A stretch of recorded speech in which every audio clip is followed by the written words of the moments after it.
Hi hello ವೀಕ್ಷಕರೇ, welcome to simple Bhagya kitchen.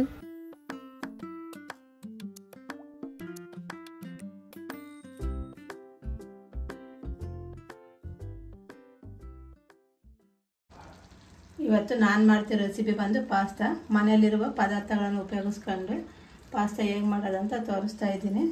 ನೋಡೋಣ ಬನ್ನಿ. ತುಂಬ ಸುಲಭವಾಗಿ ಮತ್ತು ಈಸಿಯಾಗಿ ಪಾಸ್ತಾ ಮಾಡೋದು ಹೇಗೆ ಅಂತ ನೋಡೋಣ ಬನ್ನಿ. ನಾನಿವತ್ತು ಪಾಸ್ತಾ ಮಾಡೋದಕ್ಕೆ ನೋಡಿ ಈ ಥರ ಡಿಸೈನ್ ಪಾಸ್ತಾ ತಗೊಂಡಿದ್ದೀನಿ. ನೀವು ಪ್ಲೈನ್ ಆದರೆ ಪ್ಲೈನೇ ತಗೊಳ್ಳಿ, ಇಲ್ಲ ಈ ಥರ ಸಿಗೋಂಗಿದ್ರೆ ಈ ಥರ ತಗೊಳ್ಳಿ. ನಾನು ಇವತ್ತು ಈ ಥರ ತೊಗೊಂಡು ಮಾಡ್ತಾಯಿದ್ದೀನಿ. ಹೇಗೆ ಮಾಡೋದಂತ ನೋಡೋಣ ಬನ್ನಿ. ಈಗ ನೋಡಿ, ಸ್ಟವ್ ಆನ್ ಮಾಡಿ ಒಂದು ಬಾಣಲಿನಾಗೆ ನೀರಿಟ್ಟಿದ್ದೀನಿ. ಆ ಬಾಣಲಿಗೆ ನಾನು ತಗೊಂಡಂಥ ಪಾಸ್ತಾನ ಹಾಕ್ತಾಯಿದ್ದೀನಿ.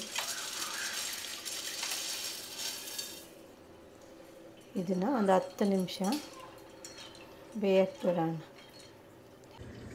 ಪಾಸ್ತಾಕ್ಕೆ ಬೇಕಾದ್ರೇ ಸ್ವಲ್ಪ ಜಾಸ್ತಿ ಉಪ್ಪೇನು ಬೇಡ, ಒಂದು ಸ್ವಲ್ಪ ಉಪ್ಪು ಹಾಕೋಣ. ಹಾಗೆ 1 ಸ್ಪೂನಷ್ಟು ಎಣ್ಣೆನೂ ಹಾಕೋಣ.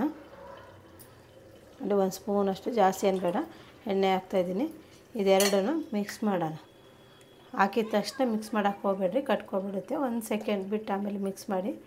ಈಗ ಇದನ್ನು ಒಂದು ಕ್ಯಾಪ್ ಕ್ಲೋಸ್ ಮಾಡಿ ಒಂದು 10 ನಿಮಿಷ, 8 ರಿಂದ 10 ನಿಮಿಷ ಬೇಯಕ್ಕೆ ಬಿಡೋಣ. ಒಂದು 10 ನಿಮಿಷದೊಳಗೆ ಒಂದು 2-3 ಸಲ ನಾವು ಪಾಸ್ತಾ ನೋಡಬೇಕು. ತಳ ಹಿಡಿದು ಬಿಡ್ತೈತೆ. ಹಾಗೆ ಬಿಟ್ಬಿಟ್ರೆ ಒಂದು 2-3 ಸರಿ ಈ ಥರ ಸ್ಪೂನ್ ಸಹಾಯದಿಂದ ತಿರುವಿ ಹಾಕಬೇಕು. ಆವಾಗಲೇ ಚೆನ್ನಾಗಿರೋದು. ಈ ಥರ ಮಿಕ್ಸ್ ಮಾಡ್ತಾ ಇರಬೇಕು. ಈಗ ನಾನು ಕ್ಯಾಪ್ ಕ್ಲೋಸ್ ಮಾಡಿ ಒಂದು 10 ನಿಮಿಷ ಬೇಯಿಸಾಕ್ಬಿಡ್ತೀನಿ. ಒಂದು 10 ನಿಮಿಷ ಆಗಿದೆ ನೋಡಿ. ಪಾಸ್ತಾ ಬೆಂದಿದ್ವಿಲ್ಲ ನೋಡೋಣ.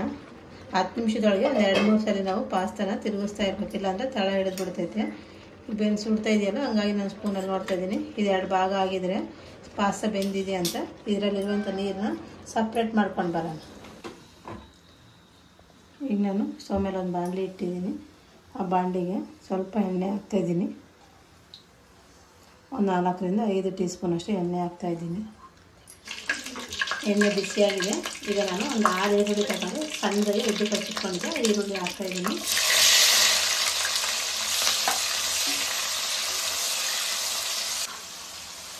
ಈರುಳ್ಳಿ ಒಂದು ಅರ್ಧ ಭಾಗ ಫ್ರೈ ಆಗಿದೆ. ಈಗ ನಾನು ಒಂದು 4 ರಿಂದ 5 ಹಸಿಮೆಣ್ಸಿಕಾಯಿ ತಗೊಂಡು ಸಣ್ಣದಾಗಿ ಉದ್ದು ಕಚ್ಚಿಟ್ಕೊಂಡು ಹಸಿಮೆಣ್ಸಿಕಾಯಿ ಹಾಕ್ತಾಯಿದ್ದೀನಿ. ಖಾರದ ಪುಡಿನೂ ಹಾಕ್ತೀನಿ, ಹಂಗಾಗಿ ಹಸಿಮೆಣ್ಸಿಕಾಯಿ ಸ್ವಲ್ಪ ಹಾಕಿದ್ದೀನಿ. ಇದು ಅಷ್ಟು ಒಂದು 2 ನಿಮಿಷ ಎಣ್ಣೆಗೆ ಫ್ರೈ ಆಗಿದೆ. ಹಸಿಮೆಣ್ಸಿಕಾಯಿ ಎಣ್ಣೆ ಫ್ರೈ ಆಗಿದೆ. ನಾನು 2 ಕ್ಯಾರೆಟ್ ತಗೊಂಡು ಸಣ್ಣದಾಗಿ ಉದ್ದು ಹಚ್ಚಿಟ್ಕೊಂಡಂತಹ ಕ್ಯಾರೆಟ್ ಹಾಕ್ತಾಯಿದ್ದೀನಿ. ಹಾಗೆ ಕ್ಯಾಪ್ಸಿಕಮ್ಮು 2 ಕ್ಯಾಪ್ಸಿಕಮ್ ತಗೊಂಡು ಹಚ್ಚಿಟ್ಕೊಂಡಿದ್ದೆ, ಅದನ್ನು ಹಾಕ್ತಾಯಿದ್ದೀನಿ. ಕ್ಯಾಪ್ಸಿಕಮ್ಮು ಮತ್ತು ಕ್ಯಾರೆಟ್ ಎರಡೂ ಒಂದು 2 ನಿಮಿಷ ಫ್ರೈ ಆಗಿದೆ.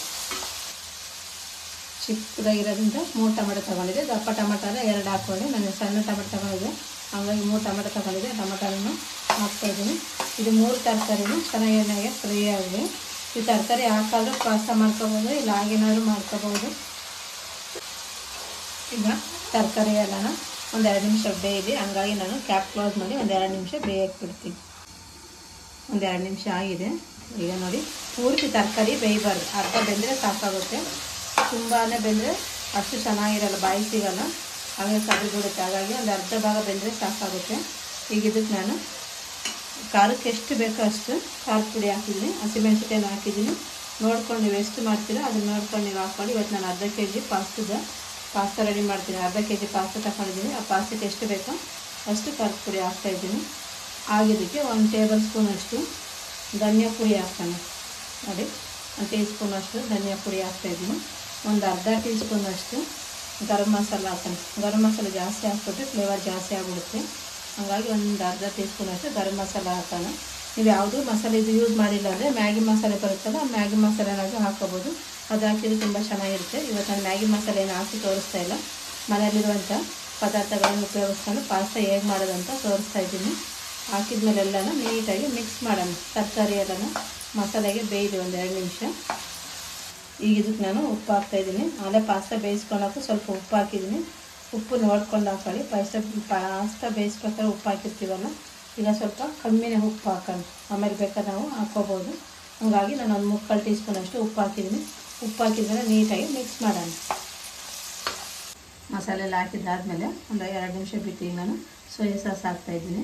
ನೋಡಿ, ಒಂದು 2 ಟೀ ಸ್ಪೂನಷ್ಟು ಸೋಯಾ ಸಾಸ್ ಹಾಕ್ತಾಯಿದ್ದೀನಿ. ಜಾಸ್ತಿ ಬೇಕಾದರೆ ಒಂದು ಸ್ವಲ್ಪ ಜಾಸ್ತಿ ಹಾಕ್ಕೊಳ್ಳಿ. 1-3-4 ಸ್ಪೂನ್ ಅಷ್ಟು ಹಾಕ್ಕೊಂಡ್ರೆ ಸಾಕಾಗುತ್ತೆ.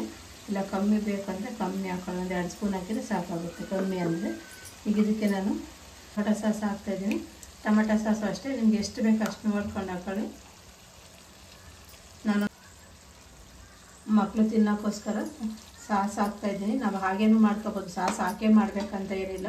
ಸಾಸು ತರಕಾರಿ ಹಾಕ್ದಲೇನು ಪ್ಲೈನು ಪಾಸ್ತಾನು ಮಾಡ್ಕೊಬೋದು, ಹಾಗೂ ಚೆನ್ನಾಗಿರ್ತದೆ. ಇದೆಲ್ಲ ಹಾಕಿದರೆ ಮಕ್ಕಳು ಇಷ್ಟಪಟ್ಟು ತಿಂತಾರೆ. ಹಂಗಾಗಿ ನಾನು ಸಾಸಲ್ಲಿ ಹಾಕಿ ಇವತ್ತು ಪಾಸ್ತಾ ಹೇಗೆ ಮಾಡೋದಂತ ತೋರಿಸ್ತೀನಿ. ಈಗ ನಾನು ನೋಡಿ ಪಾಸ್ತಾ ಹಾಕ್ತಾಯಿದ್ದೀನಿ. ಪಾಸ್ತಾ ನೋಡಿ ಎಷ್ಟು ಉದುರಾಗಿದೆ. ಈ ಥರ ಉದುರಾಗಿರ್ಬೇಕು ಪಾಸ್ತಾ, ಕಚ್ಕೋಬಾರ್ದು ಒಂದಕ್ಕಂದ್ರೆ ಒಂದು. ಈಗ ಒಂದು ಪಾಸ್ತಾ ಹಾಕಿ ನೀಟಾಗಿ ಮಿಕ್ಸ್ ಮಾಡೋಣ. ಈಗ ನೋಡಿ ಪಾಸ್ತಾ ಎಲ್ಲ ನೀಟಾಗಿ ಮಿಕ್ಸ್ ಮಾಡಿದ್ದೀನಿ. ಈಗ ಮೇಲ್ಗಡೆ ಒಂದು ಅರ್ಧ ಟೀ ಸ್ಪೂನಷ್ಟು ನಾನು ಪೆಪ್ಪರ್ ಪೌಡ್ರ್ ಹಾಕ್ತಾಯಿದ್ದೀನಿ.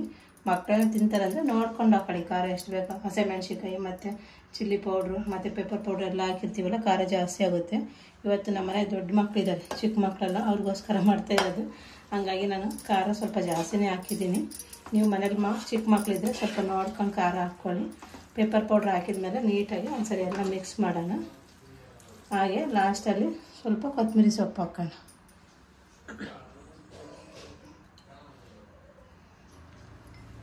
ಈಗ ಲಾಸ್ಟಲ್ಲಿ ನಾನು ಕೊತ್ತಂಬರಿ ಸೊಪ್ಪು ಹಾಕ್ತಾಯಿದ್ದೀನಿ. ಕೊತ್ತಂಬರಿ ಸೊಪ್ಪು ಹಾಕಿ ಒಂದ್ಸರಿ ಮಿಕ್ಸ್ ಮಾಡಿದರೆ ಪಾಸ್ತಾ ರೆಡಿ ಆಗುತ್ತೆ. ನೋಡಿರಲ್ಲ ವೀಕ್ಷಕರು, ಇವತ್ತು ನಾನು ಯಾವ ರೀತಿ ಸಿಂಪಲ್ಲಾಗಿ ಪಾಸ್ತಾ ಮಾಡಿದೆ ಅಂತ. ನೀವು ಇದೇ ರೀತಿ ಮಾಡ್ತಿರಲ್ಲ, ಮಾಡಿ ತುಂಬ ಚೆನ್ನಾಗಿ ಬರುತ್ತೆ. ಒಮ್ಮೆ ಟ್ರೈ ಮಾಡಿ ಹೇಗೆ ಬಂದಿದೆ ಅಂತ ಕಮೆಂಟ್ ಮಾಡಿ. ಹಾಗೆ ಲೈಕ್ ಮಾಡಿ, ಶೇರ್ ಮಾಡಿ, ಪಕ್ಕದಲ್ಲಿರೋ ಬೆಲ್ ಐಕನ್ ಬಟನ್ನ ಕ್ಲಿಕ್ ಮಾಡಿ ಆಲ್ ಅಂತ ಸೆಲೆಕ್ಟ್ ಮಾಡಿ. ನಾವು ಹಾಕೋಂಥ ಹೊಸ ಹೊಸ ವೀಡಿಯೋಗಳೆಲ್ಲ ಬೇಗನೆ ನೋಡ್ಬೋದು ನೀವು. ನೆಕ್ಸ್ಟ್ ವಿಡಿಯೋದಲ್ಲಿ ಸಿಗೋಣ.